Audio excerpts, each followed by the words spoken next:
स्वागत है आपका। मैं आपके साथ गौरव। आप देख रहे हैं डीएनटी टाइम्स।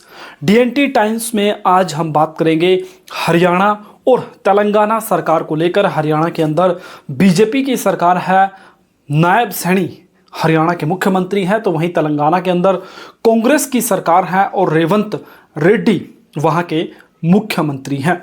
दरअसल हम इन दोनों राज्यों की सरकारों के बीच कंपैरिजन क्यों कर रहे हैं, इसकी वजह है जो सुप्रीम कोर्ट की ओर से 1 अगस्त 2024 को आरक्षण उपवर्गीकरण को लेकर, यानी कि कैटेगराइजेशन इन रिजर्वेशन को लेकर जो फैसला आया था, उसको लागू करने को लेकर दोनों सरकारों में क्या तुलना है और क्या दोनों सरकारें इस वक्त कर रही हैं, उस पर आज हम बात करेंगे।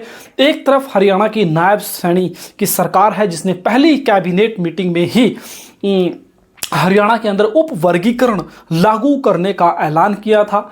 वहीं दूसरी ओर तेलंगाना के अंदर कांग्रेस की सरकार है, रेवंत रेड्डी वहां के मुख्यमंत्री हैं।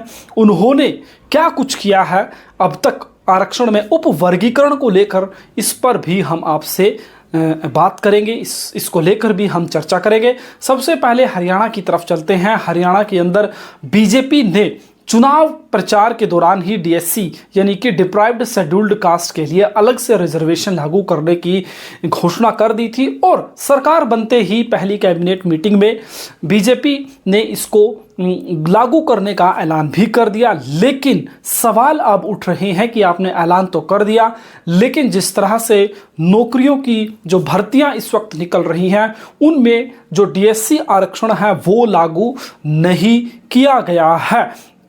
एक ताज़ा उदाहरण हम आपको देते हैं। आज से यानी 6 नवंबर से हरियाणा के अंदर 2424 असिस्टेंट प्रोफेसर की भर्ती के लिए आवेदन प्रक्रिया शुरू की गई है। लेकिन इस नौकरी के लिए जो अधिसूचना जारी की गई थी, उसमें डीएससी आरक्षण को लेकर किसी भी तरह की कोई गाइडलाइंस नहीं दी गई है। यानी कि जो सीट का जो बंटवारा होना था 10-10% आरक्षण जो एससी के अंदर डीएससी और ओएससी के लिए होना था, इस तरह का कोई भी जिक्र इस अधिसूचना के अंदर नहीं किया गया है। यानी कि माना जाए कि यह जो 2424 यानी 2224 असिस्टेंट प्रोफेसरों की जो भर्ती है हरियाणा के अंदर, इसमें डीएससी रिजर्वेशन लागू नहीं होगा। और अब बात करते हैं तेलंगाना की। तेलंगाना के अंदर रेवंत रेड्डी सरकार ने सभी नियुक्तियों पर रोक लगा दी है जब तक कि आरक्षण में जो उपवर्गीकरण का जो फॉर्मूला है वो लागू नहीं हो जाता है। आपको बता दें कि रेवंत रेड्डी की सरकार ने तेलंगाना के अंदर 4 ग्रुप बनाने का फॉर्मूला तय किया है, जिसमें ABCD होगा और इस तरह से 4 कैटेगरी के अंदर वहां पर रिजर्वेशन को डिवाइड किया गया है।